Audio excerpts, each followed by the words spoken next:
கொஞ்ச நாளைக்கு முன்னாடி ஆகா கல்யாணம் சீரியல் பற்றி ஒரு வீடியோ ஒன்று போட்டிருந்தேன். அதாவது தெலுங்கில் எப்படி இந்த சீரியல் போகுதுன்னு சொல்லியிருந்தேன். ஆனால் தமிழில் இப்போ இதை வேறு மாதிரி கொண்டு போகிறாங்க. தெலுங்கில் பார்த்திங்கன்னா பிரச்சனையெல்லாம் முடிஞ்சதும் மகா கேரக்டர் கொஞ்சம் தைரியமாக சுதந்திரமான பெண் மாதிரி காட்டியிருப்பாங்க.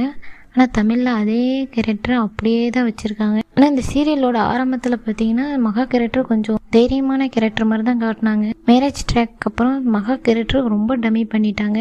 இப்போ சீரியலை பார்க்கும்போது ஐஸ்வர்யா கேரக்டர் மகா கேரக்டரோட ரொம்ப நல்லா இருக்கிற மாதிரி இருக்குது. ஏன்னா அந்த கேரக்டர் அவ்வளோ தைரியமாக எல்லாத்தையும் ஹேண்டில் பண்ணுது. ஆனால் மகா கேரக்டர் எல்லாத்தையும் கொஞ்சம் அழுதுகிட்டே பண்ணுற மாதிரி இருக்குது. இதை கொஞ்சம் மாற்றினா நல்லாயிருக்கும். ஆடியன்ஸோட எதிர்பார்ப்பு வந்து ஐஸ்வர்யா மாதிரி மகா இருக்கணும்னு. ஆனால் மகாவை எப்பவும் போல் அதே அலுமிஞ்சி கேரக்டராக தான் கட்டுறாங்க.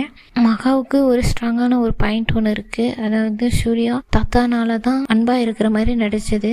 இது மகாவுக்கு தெரியும். இதை பற்றி ஏதாவது பேசினா கொஞ்சம் நல்லாயிருக்கும். அதையாவது கொண்டு வராங்களான்னு பார்க்கலாம். இந்த வாரத்துக்கான ப்ரோமோல மகா தாத்தாவை கவனிக்கிறத பார்த்துட்டு சூர்யாவுக்கு கொஞ்சம் கோபம் குறைஞ்ச மாதிரி தான் இருக்குது. சரி, என்ன நடக்குதுன்னு வெயிட் பண்ணி பார்க்கலாம். நம்மளோட சேனல் பிடிச்சிருந்தா சப்ஸ்கிரைப் பண்ணிக்கோங்க.